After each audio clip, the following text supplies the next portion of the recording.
Yo, what's up, guys? As most of you guys know, the first and second place finish decks in Tia's latest big online tournament was Yellow Steel and Blue Steel. And of course, the next couple days, Pixelborn Ladder was running rampant with these two decks. But it is time.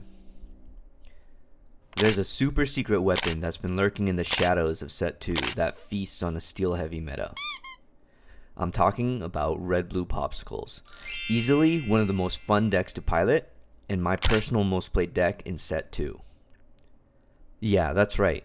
Last set, I played nearly 500 games of Red Blue on ladder, so you could say I know a thing or two about the color combination, its strengths and its weaknesses, and its role in the metagame. So, in Set 2, Red Blue was actually one of the most powerful decks in the meta, having amazing matchups against most of the field. Unfortunately, its kryptonite was hyper aggro, and more importantly, red-purple. Although my lifetime win rates against Set 2 red-purple was showing to be around 31%, I would have actually said it's closer to 25% against the best pilots. On the draw, the matchup felt basically impossible, and I'd give myself a 5 to 10% chance at best to win on the draw. While on the play, you had to have the absolute nut draw against a subpar red-purple draw to have maybe a 30 to 40% shot at it. And that's basically why you guys never saw red-blue at the top tables in any major tournaments, as it just couldn't survive the heavy red-purple dominated metagame of last set. But on a positive note, red-blue just absolutely destroyed blue steel and yellow steel. 93% win rate over 46 games against blue steel was basically as free as it got. And remember, these are mostly Grandmaster pilots I was playing against. Yellow Steel was not as free, but 73% is still pretty crushing. And Discard was actually a trickier matchup in Set 2 than these numbers would indicate, but if you got your Hiram engine going against them, it was really difficult for them to nuke your hand before you could finally clear the board with a Be Prepared. Purple Steel Control was a bit of a fairer matchup, as they had the Goat Bounce package just like Red Purple, and card draw strength of Red Purple, but they were lacking in the mass removal in Be Prepared and didn't have the crazy pressure of Surfer Minis that Red Purple did. The mid-range aggro decks like Mufasa would also fold to your insane card advantage from both Hiram and all your removal bodies that just kept 2-for-1ing them into submission. So let's go ahead and take a look at the evolution of Red Blue into Set 3. Now, as you can see, I've been testing many variations of Red Blue, and there are some really interesting directions that you can go. My testing partner, Skylar Dunce, and I have been testing one very interesting package in particular. The Spicy Hawaiian McChicken package.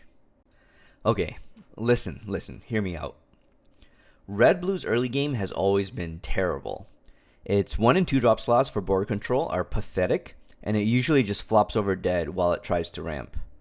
But Set 3 has changed a lot of that. Now, check out these new lines from the McDonald's McMansion value menu. Turn 2, Heihei. Cool. Turn 3, Motunui. Move the chicken, make him lose 1 lore, trade in the chicken, and ramp. Now, after seeing that, I know you guys already want to play this deck. Okay, how about this? Turn 2, chicken. Turn 3, Sumerian Talisman. Trade in the chicken and 2-for-1 your opponent. Turn 4, Hiram. Eat the tomato slice, draw 2 more cards. So tasty. How about you just go ahead and put a Motunui on turn 2? Surely your opponents will attack an open Motunui, right? And then bam, you get them with a turn 3 Rocket Stitch. Move to Motunui, trade, and ramp. Adding to our chicken menu, we also serve Filet-O-Fish in the form of Maui's fish hooks. This card is easily becoming a staple in red-purple decks with its amazing utility to deal with locations and evasives, and its natural synergy with one of red's best cards across all 3 sets, Maui. And in red-blue, every item you play is just more food for the Hiram engine. This man has an insatiable appetite, and this deck is here to serve its #1 customer. In addition to the fish hook, Sumerian Talisman also gives all your guys ultra value in trading. every character can potentially draw you cards or just bash in for a ton of attack power. Yo, check out this spicy line from Skylar when we were testing our gauntlet. Fishhook on the opponent's character to buff it, and then bash in to trade and draw off Sumerian. That is one spicy line. It gets the McDonald's McMansion seal of approval. Once you get all set up from your chicken or fish, there's only one thing to do with all that natural protein. You hit the gym. Take all that profit to the bank and expand your real estate empire and take over the game. And after you've hit the gym, you can lawyer up and delete Facebook. Or just delete everything. You'll not only win the game, but you'll win it life when you follow this simple advice. Okay, enough ranting. So, how does Red Blue do in the set 3 meta? Well, actually, the Yellow-Steel matchup seems to have gotten even better for us. Why? Because 2 lore locations are amazing, and Yellow-Steel really struggles to deal with McMansions. Green-Steel seems to remain relatively the same, but still pretty favorable. Why? Because 2 lore locations are amazing, and Green-Steel really struggles to deal with McMansions. Blue-Steel is still an amazing matchup for us, but I would say it's not as free as set 2. Why? Because 2 lore locations are amazing, and Blue-Steel also has McMansions. They also have McMansion removal. If we look at another Grandmaster stats from this season, Sailor, when he started playing Red Blue on ladder right after Steel Song and Blue Steel took 1st and 2nd in Tia's big online event, the ladder was full of these meta decks, and then he went on an absolute farming spree making Steel players cry. But the truth is that Red Blue has always dominated Steel decks since set 2, and the only reason it couldn't survive last set was because Red Purple just crushed the deck. So the ultimate test, and probably the only matchup really worth looking into and testing, is how does set 3 Red Blue hold up against set 3 Red Purple?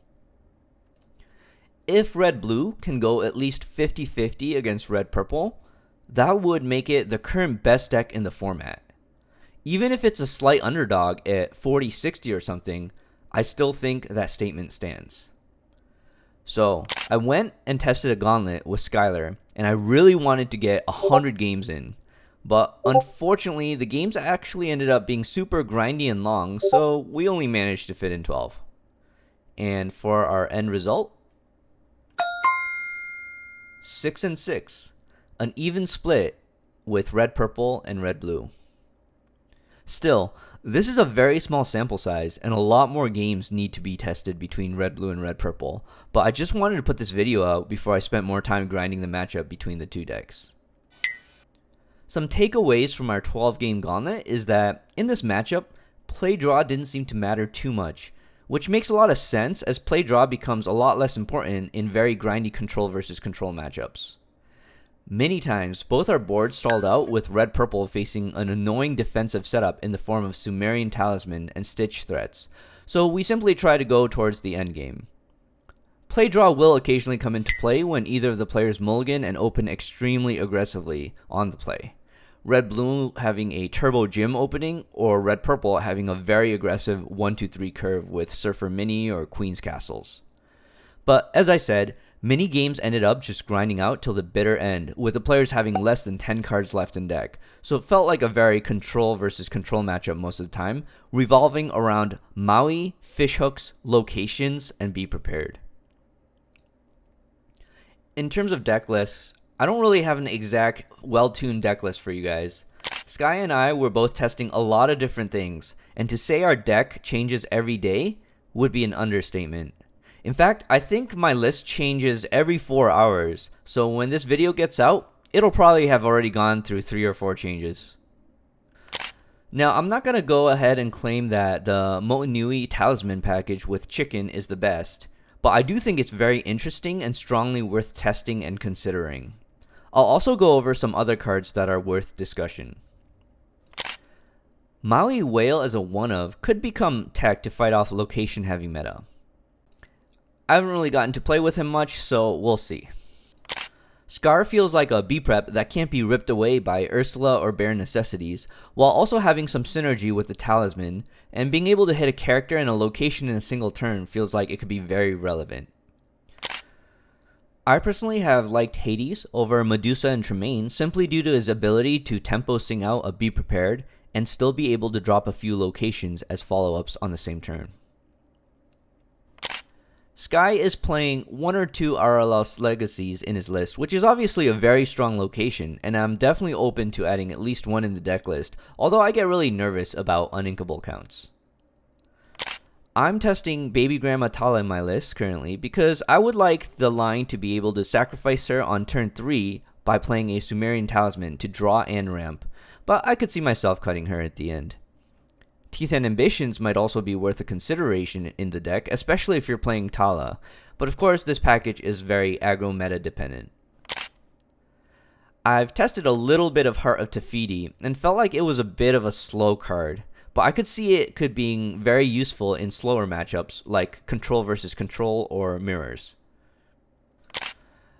I wasn't too big of a fan of Big Grandma Tala Shift, and the 4-drop Tala felt okay, but most of the time I inked her, and her questing for only 1 lore felt a bit underwhelming.